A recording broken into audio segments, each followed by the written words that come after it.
नमस्कार दोस्तों, मैं विजेंद्र सिंह और जो कि हमारा यूट्यूब चैनल है करियर सिविल करियर टैग 101 में आप सभी का स्वागत है। तो छात्रों, मैं आप लोगों को बताने जा रहा हूं कि आप लोग polytechnic first semester third semester and fifth semester के एग्जाम के लिए अच्छी से तैयारी करने में लगे होंगे। आपने क्लासेस भी ली होंगी लगातार, लेकिन अभी भी आप कंफ्यूज हैं कि क्या पढ़ें क्या नहीं पढ़ें जिससे कि हमारे अच्छे नंबर आएँ। तो आप लोगों को सबसे पहले करना क्या है कि सबसे पहले अपना बोर्ड ऑफ टेक्निकल एजुकेशन की वेबसाइट पर आप लोगों को दे रखा है सिलेबस, डिटेल सिलेबस दे रखा है। तो आप उसको डाउनलोड कीजिए। सबसे पहले उसके टॉपिक को देखिए कि आपको अच्छा टॉपिक कौन सा लगता है। आप उस टॉपिक को पढ़िए।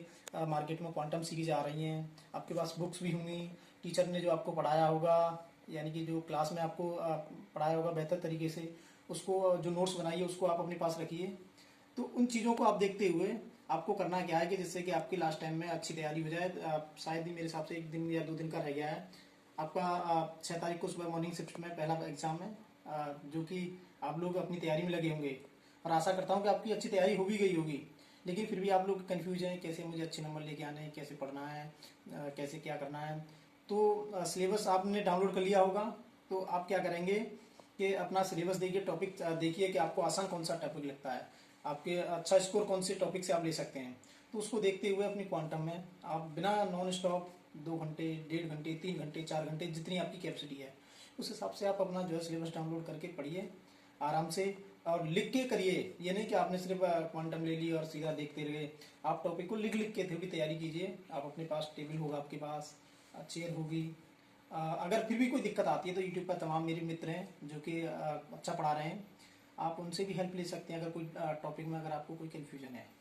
तो मैं आपसे एक ही उम्मीद कर रहा हूँ कि आप अच्छी से तैयारी कर रहे होंगे और अपनी तैयारी की रणनीति भी बना रहे होंगे। मेरे प्यारे छात्रों, मैं आप लोगों को बताने जा रहा हूँ कि जैसे कि मैं अपने टाइम में जब मैं पढ़ता था तो मैं क्या करता था कि जो टॉपिक्स हैं, अपने जितने भी टॉपिक हैं, तो उनको मैं एक पेपर पे लिख लेता था। बस मैं लिखता था, सिर्फ टॉपिक का नाम लिखता था, ना कि मैं उसको कोई डिटेल में उसको एक्सप्लेन करता था। तो उसको मैंने क्या किया, जिससे क्या है मेरी मेमोरी में वो सेव रहता था कि हाँ ये होता है। ऐसे ही करके 1 बाय 1 सारे टॉपिक जो पढ़ते जा रहे हैं आप उसको एक पेपर पर अब लिखते जाइए।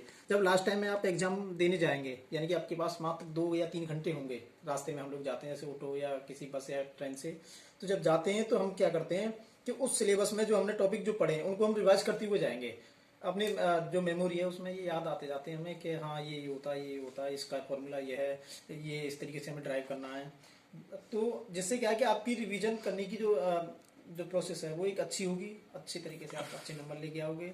और मैं आपसे फिर दोबारा से उम्मीद कर रहा हूँ कि आप अपने अच्छे नंबर लेकर अपने सब्जेक्ट में अच्छी तरह से तैयारी करके अपना जो है स्कोर करें, जिससे कि आपकी बोलो। तो दोस्तों, आपने जो मैंने आपको समझाया काफ़ी अच्छी बेहतर तरीके से समझ में आया होगा और आशा करता हूँ कि आप लोग चीज़ों को समझ रहे होंगे जो मैं बताने जा रहा हूँ।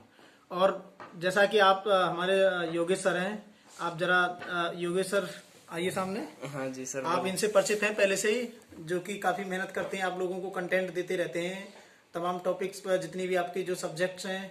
तो मैंने जो आपको चीज़ें बताई हैं तो बाकी की जानकारी जो है हमारे योगेश सर बताएंगे। इन्होंने जो है पूरा अच्छी तरह से अपना तैयार कर रखा है, किस तरीके से पढ़ना है, किस तरीके से जो है सब्जेक्ट में एग्जाम अटेम्प्ट करना है। और योगेश सर, जो कि आप बताना चाह रहे हैं, जरा बच्चों को समझाइए जिससे कि बच्चा जो है पॉलिटेक्निक के एग्जाम में अच्छी तरह से नंबर लेके आए, जिससे कि अपना रिजल्ट वगैरह अच्छा। तो दोस्तों, जैसा कि विजेंद्र सर ने बताया था अभी कि एग्ज़ाम की तैयारी कैसे करनी है और आपको किन किन बातों को अपने ध्यान में रखना है, क्योंकि हम पूरी साल पूरे सेमेस्टर में हम पढ़ाई तो करते रहते हैं, बट वहाँ पे क्या एक प्रेशर नहीं होता है। जब हमारे सिर पे जब जब नज़दीक एग्ज़ाम आ जाते हैं तो क्या होता है, हमारे माइंड पे क्या है एकदम प्रेशर जनरेट होने लगता है और बहुत सारी सब्जेक्ट होती हैं, तो हमें ऐसा लगता है कि अब हम लास्ट टाइम पे पढ़ें क्या, क्या पढ़ना है, क्या छोड़ना है, क्या नहीं करना है। तो ये बहुत से बच्चों का ये क्वेश्चन था कि सर लास्ट टाइम जो आपके एग्ज़ाम होता है उसकी जो लास्ट अंतिम रात है, तो उस रात में हम क्या रणनीति अपनाएं। तो दोस्तों, क्या एक रात में आप पढ़ के एग्ज़ाम को निकाल सकते हो? तो हाँ, मेरा आंसर रहेगा हाँ, निकाल सकते हो, यदि आपने पहले थोड़ा बहुत पढ़ा हो तो। अब वो कैसे निकाल सकते हो? मान लो आपने पहले पढ़ा है, थोड़ा थोड़ा पढ़ते गए, बट उसको आपने नहीं पढ़ा है, फिर लास्ट टाइम पे आपको क्या करना है कि उस जो जो टॉपिक किए हैं आपने, उतने ही टॉपिक को आप क्या करोगे कि रात में अपना पढ़ो। तो एक एक टॉपिक को बिल्कुल केयरफुल तरीके से देखते जाओ और पढ़ते जाओ। अगर न्यूमेरिकल पोर्शन है या मैथमेटिक्स के हैं तो उस पे बेस्ड एक एक दो दो क्वेश्चन को सॉल्व करते जाओ। आप क्या करोगे, प्रीवियस ईयर का जो क्वेश्चन पेपर है उसको उठाओगे, उसके बेस पर, उसके आधार पर एक एक या दो दो क्वेश्चन सॉल्व करते जाओगे। यही बेस्ट तरीका है रिवीजन का। अदरवाइज अगर आप ये कहोगे ये क्वेश्चन भी कर लो ये कर लो, तो आप कुछ नहीं कर पाओगे। प्रीवियस क्वेश्चन का पेपर उठाओ और उसके आधार पर जो भी क्वेश्चन है, मान लो आपके हैं 2 मार्क्स के हैं, तो उस लेवल के जो छोटे छोटे क्वेश्चन हैं तो आप दो दो दो उसके आधार पे और कर लो, राइट। जिससे कि आपको एक आइडिया मिल जाएगा उस पेपर में सॉल्व करने का, राइट। अब जैसे लॉन्ग आंसर टाइप के हैं तो लॉन्ग आंसर भी आप एक दो क्वेश्चन कर लीजिए, उसके बाद कुछ मत कीजिएगा। जितना पढ़ा है उतना ही उसे ही रिवाइज करो और टाइम से अपने सो जाओ, अपनी पूरी नींद लो और सुबह मॉर्निंग में टाइम से उठ जाओ, जिससे कि आप अपने एग्जाम सेंटर पर टाइम से पहुंच सकें, राइट। और क्या करना है कि अगर आपने पहले शॉर्ट्स, आपने नोट्स बना रखे हैं, जैसे कि अब मुझे 1 घंटे में रिवाइज करना है, क्योंकि लास्ट टाइम में क्या होता है सुबह सुबह मॉर्निंग में 1 घंटे में छोटे छोटे कुछ फॉर्मूले होते हैं, कुछ टिप्स होती हैं अपने अकॉर्डिंग जो बनाई हुई होती हैं, उनको एक बार रिवाइज कर लो। फिर उसके बाद पेपर से पहले आप 2 घंटे पहले कुछ मत पढ़ो, ये करो कि मेरा पेपर अच्छा जाएगा। पॉजिटिव माइंड रखो, पॉजिटिव एटीट्यूड रखो अपने अंदर। तो मैं आशा करता हूँ आप बिल्कुल बेफिक्र रहिएगा। उसमें ये नहीं कि मैं क्या होगा पेपर में, मैं फेल तो नहीं हो जाऊंगा, कैसे कर पाऊंगा। बिल्कुल माइंड को फ्री रखो। और आप जब कॉपी हाथ में आती है तो आपके हाथ भी कँपते हैं, तो आपको क्या करना है, बिल्कुल हेजिटेशन निकाल देनी है। ऐसी करनी है कि जैसे कि मैं रफ रफ वर्क कर रहा हूँ, यानी कि जैसे मैं घर पे पढ़ रहा हूँ वही है, मैं वही स्थान है, वही प्लेस है। तो इस तरीके से आप अपने माइंड में फिक्स करना है। पहली बात मैंने बताई है कि जो आपने पहले पढ़ा है टॉपिक, आपको नए टॉपिक को नहीं देखना है। नए टॉपिक देखोगे तो पुराने टॉपिक भूलते जाओगे। और दूसरी बात कि आपको उस पर बेस्ड क्वेश्चन, एक क्या कहते हैं वो, आप प्रीवियस ईयर का क्वेश्चन पेपर लगा लेना है। और तीसरी बात, आपको टाइम से सो जाना है, फुल नींद लो अपने आराम से, टेंशन फ्री होकर के।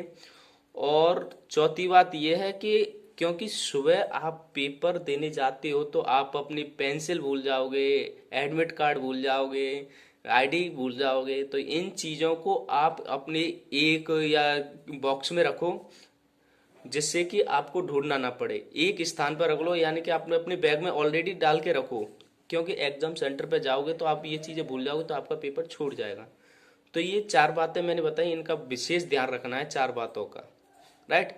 सुबह मॉर्निंग में उठते ही आप उठो टेंशन फ्री, आराम से पानी पियो और नहाओ धो फ्रेश हो जाओ आराम से, बिल्कुल टेंशन फ्री होकर के अपना खाना पीना हल्का पूड़ा खा करके और टाइम से निकल जाओ सेंटर पे। कोशिश करना 1 घंटे पहले पहुंचने की। मान लो मेरे घर से सेंटर पे, एग्जाम सेंटर पे 2 घंटे लगते हैं, तो मैं कोशिश करूंगा 1 घंटे और पहले चलने की। वहाँ पे आराम से बैठो तसल्ली से। और क्योंकि जब आप लेट हो जाते हो, जल्दी जल्दी में हड़बड़ा जाते हो, तो आप टाइम मैनेज भी नहीं कर पाते। क्योंकि आप लेट हो जाते हो, 10 मिनट या 15 मिनट लेट हो गए तो आप क्या करोगे, पूरा 2.5 घंटे का पेपर होता है, तो आपका टाइम वहाँ पे शॉर्ट पड़ जाएगा ना। तो इसीलिए आप एग्जाम सेंटर पर टाइम से पहुँचो। और यही मेरी बस की कुछ गाइडलाइंस थी, जिसे आप अगर जो भी स्टूडेंट्स देख रहे हैं, जैसे कि जहाँ हम पढ़ाते हैं जिस कॉलेज में, तो उस कॉलेज में क्या है, हमने तो बच्चों को गाइडलाइन दे दी है कि बेटा अपने टाइम से पहुँचना। और जो भी आप भी किसी अन्य कॉलेज में पढ़ रहे हो या बीटी से जो भी हमारे कॉलेज हैं, उनको भी मैं यही गाइडेंस देना चाहता हूँ कि आप इन 4 बातों का विशेष ध्यान रखें। और आप भले ही आप पढ़ाई कम की हो, बट आप अच्छा कर पाओगे, पास हो पाओगे, राइट। जिसको लग रहा है कि मैं पास हो जाऊंगा, मेरे परसेंटेज इतनी बन जाएगी, तो वो भी जिन्होंने अच्छी पढ़ाई कर ली है वो भी क्या करें, इन बातों का विशेष ध्यान रखें। और अब मैं बात कर रहा हूँ, देखते लास्ट टाइम सर से बात करी। और इस तरह से आप पेपर में बिल्कुल हेजिटेशन नहीं, इसी तरह से आप अपने पेपर को देते रहो और अपनी तैयारी को बेहतरीन बनाए रखे रहो और हमारे सिविल कैरियर टैग के साथ जुड़े रहो। नेक्स्ट सेमेस्टर के लिए भी आपको बेहतरीन से बेहतरीन कराने की कोशिश करेंगे। तो अब हम बताते हैं कि आपको क्या नया कुछ गाइडेंस है, जो हमारे विजेंद्र सर हैं वो बता रहे हैं कि बच्चों को कुछ मेरी तरफ से सजेशन है तो वो देना चाह रहे थे। तो आइए देखते हैं क्या देते हैं सर। तो मैंने जो ये रणनीति बताई है, ये बहुत ही इम्पोर्टेंट या महत्वपूर्ण रणनीति है, तो इनको मानिए आप और देखते हैं। सर बताइए और क्या देना चाहते हो, कुछ विचार। एग्जाम है इनका 6 तारीख सर को। मैं बच्चों को बस उनको जो है शुभकामना देना चाहता हूँ कि बच्चों आप अच्छी तरह से अपना एग्जाम अटेम्प्ट करो। और हमारे जो कि अभी योगेश सर ने आप लोगों को भी बता दी सारी चीज़ें कि सुबह जल्दी जगना है और नींदें पूरी करनी है, जिससे कि आपके मेमोरी में कोई फालतू की बातें दिमाग में ना रहे, नींद ना आए एग्जाम के टाइम पर। और जो कि 2.5 घंटे का पेपर होता है, आप लोगों को ऑलरेडी पता होगा, जो कि आपके टीचरों ने बता दिया होगा। 2.5 घंटे में आपको क्या करना है कि सेंटर पर बिफोर कम से कम 30 मिनट या 45 मिनट्स पहले पहुंचना है फर्स्ट डे। बाकी का तो फिर आपको पता चल जाएगा, बाकी के एग्जाम में कितने टाइम पे पहुंचना है, कैसे करना है। पहले एग्जाम में आपको क्या है कि वहाँ जाना थोड़ी हेजिटेशन होती है, आपको क्या है कि नए सेंटर पे जाओगे, फर्स्ट टाइम अटेम्प्ट करोगे। इससे पहले आप लोगों ने कभी बीटी के एग्जाम दिए नहीं होंगे, आप अभी फ्रेशर हो, फर्स्ट ईयर के हो। तो मैं आपको बताना चाह रहा हूँ कि आप आराम से अपनी तैयारी करो। अभी फिलहाल में आज से ही तैयारी में लग जाओ, जो कि एग्जाम के टाइम पे आप अपनी सारी जो भी आपके टॉपिक हैं आराम से आप उनको क्लियर कर सकते हो और कर लो, जिससे कि तैयारी हो जाएगी तो कहीं कोई दिक्कत नहीं आएगी। सेंटर पे आप जैसे ही पहुंचोगे, गेट पे एंट्री होगी, वहाँ टीचर्स आपसे पूछेंगे अपनी एडमिट कार्ड, अपने पेंसिल, पेन और जो भी आपके जो इंस्ट्रूमेंट हैं, जो भी हैं आपके पढ़ने के अ, अ, कह सकता हूँ मैं, आपके पेन। आधार कार्ड भी साथ में लेके जाना है। हाँ, सबसे बड़ी इंपॉर्टेंट बात तो यह है कि आपको अपना आधार कार्ड भी लेके जाना है साथ में। कॉलेज की आईडी हो तो ठीक है, लेकिन आधार कार्ड और एडमिट कार्ड ये तो आपके लिए मस्ट है, ये लेके ही जाना है एनी हाउ, जिससे कि आपको कहीं कोई दिक्कत ना आए। क्योंकि वहाँ सेंटर पे आपको क्या है कि वो चेक करते हैं कहीं ऐसा तो नहीं कोई फर्जी पर्चा तो नहीं आ गया है। फिर उस चक्कर में क्या है कि आप जल्दीबाजी में अपने क्वेश्चंस गलत अटेंड, सही तरीके से अटेंड नहीं कर पाते हो। तो इन चीज़ों का विशेष आपको ध्यान रखना है। आप खुद समझदार हो, आपने 10th किया होगा, 12th किया होगा, आप उसके बाद ही तो आप डिप्लोमा में एडमिशन लिए हैं ना, तो कोई बड़ी बात नहीं है। और आप जो है घर से पैसा, अपने सारी चीज़ें, अपना जो भी है अपने रहने का, खाने का, उन चीज़ों का आज से ही व्यवस्था में लग जाओ। अपना जो भी बैग में अपना पर्स है उसको देख लो, उसमें आपकी चीज़ें रखी हैं कि नहीं रखी हैं। और अगर आप, हो सकता है अगर आप एक प्रीवियस का पेपर लगा लो, आप कोई पुराने साल के हमारे तमाम पेपर डले हैं मैथमेटिक्स का, तो मैथमेटिक्स का लगा लो, उसमें आपको एक आइडिया, जेन्युइन आइडिया पता चल जाएगा। जो कि योगेश सर आपको पहले बता चुके हैं ये सारी चीजें। एक प्रैक्टिस सेट लगा लो, उसमें पता चल जाएगा। आपको मिनिमम नंबर 30% नंबर लाने होते पासिंग के लिए। प्रैक्टिस सेट लगाने के साथ साथ क्या है, उससे उससे उससे रिलेटेड एटलीस्ट 2 क्वेश्चन उसको सॉल्व करते जाओ, ज्यादा उसकी रिवीजन करने की जरूरत नहीं है।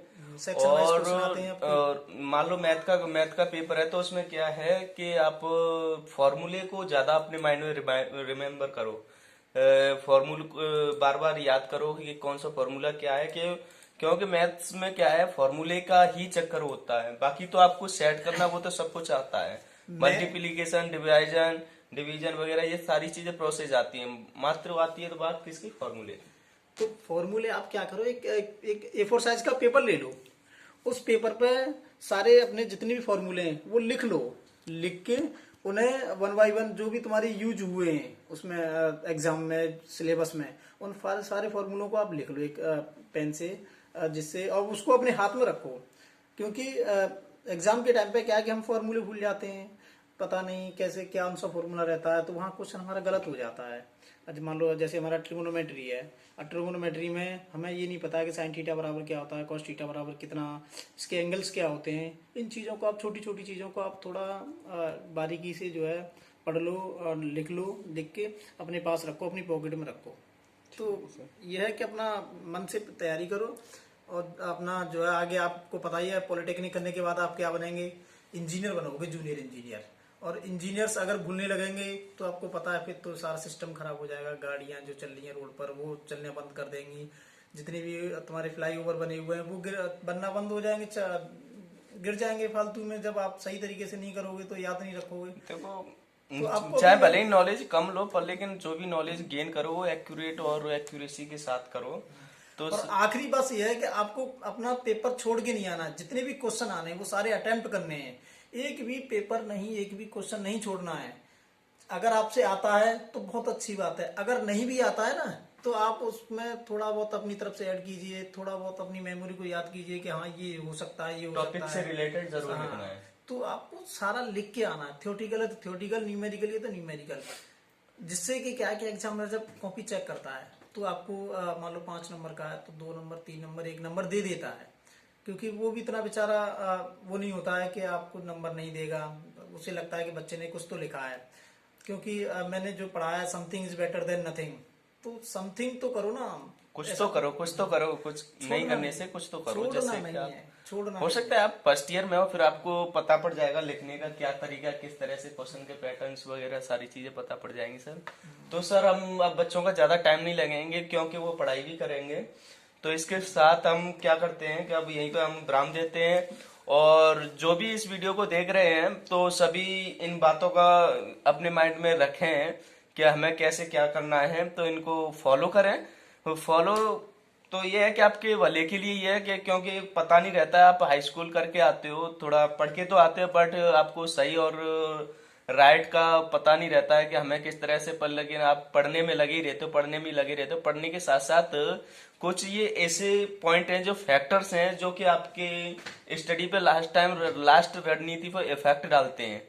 तो इसी के लिए तो मैं एक चीज और बताना चाह रहा हूँ। जब आपको एग्जाम हॉल में कॉपी मिलती है तो अपनी जो भी एंट्री आप करते हो तो उन एंट्रीज को थोड़ा सही तरीके से, अपना जो एनरोलमेंट नंबर है, रोल नंबर है, अपना नेम है, सब्जेक्ट कोड है, सब्जेक्ट्स हैं, ये सारी चीजें अच्छी तरह से उसमें मेंशन करनी है। क्योंकि अगर आपने पेपर क्वेश्चन अच्छा कर लिया और वहाँ कुछ गलत लिख के आ गए तो पता चला आपका रिजल्ट वेटिंग में आ गया, रिजल्ट आया नहीं। कॉपी को भी आप केयरफुल तरीके से उसमें आप एंट्री करनी है, जिससे कि आपके जो रिजल्ट है वो रुके ना। नहीं तो रुक जाता है तो बहुत बड़ी प्रॉब्लम हो जाती है कि आपको फिर आप बोर्ड के चक्कर लगाने पड़ते हैं, कॉलेज के चक्कर लगाने पड़ेंगे, सभी सही करवाना पड़ेगा, इसीलिए कोई मिस्टेक ना हो। तो इसी के लिए हम आज विराम देते हैं और सभी के लिए बेस्ट ऑफ लक, और अपना अच्छा पेपर करें और अच्छे से पेपर दें, और हमारी बहुत बहुत ढेर सारी शुभकामनाएं कि आप अच्छे से पेपर दें। तो सभी के लिए best of luck for exam. Thank you, all the best, all the best. And आप सभी अच्छे नंबर लेकर और अपने जो है रिजल्ट को अच्छा बेहतर बनाएं। ये आखिरी हमारा जो है आपको संदेश है। और धन्यवाद, बहुत बहुत धन्यवाद बच्चों, आप लोगों ने हमारे लिए बेहतर टाइम निकाला और चीजों को समझा जो हम बताना और चाह रहे हैं। सही तो ये बात है कि आपने हमारी बातों को इतना सुना। ठीक है, ठीक है, ओके। अगली वीडियो हम लोग आपको जल्द देंगे और इसी से रिलेटेड देंगे। आपकी बार अप्लाइड फिजिक्स, अप्लाइड मैथमेटिक्स और आपका कह सकता हूँ कम्युनिकेशन स्किल्स, इंफॉर्मेशन टेक्नोलॉजी और कंस्ट्रक्शन मटेरियल, ये आपके सब्जेक्ट हैं। तो इनके बारे में 1 बाय 1 आपको मोटिवेट करते रहेंगे, गाइडेंस देंगे। क्योंकि एग्जाम में अटेम्प्ट करने से पहले थोड़ा मोटिवेशन का होना बहुत जरूरी है। गाइडेंस जरूरी है। अगर आपको सही राइट गाइडेंस मिल जाए, अगर आपको सही राइट गाइडेंस मिल जाए तो आप अच्छा कर पाओगे, राइट। Okay, thank you. तो ठीक है, फिर मिलते हैं। जय हिंद।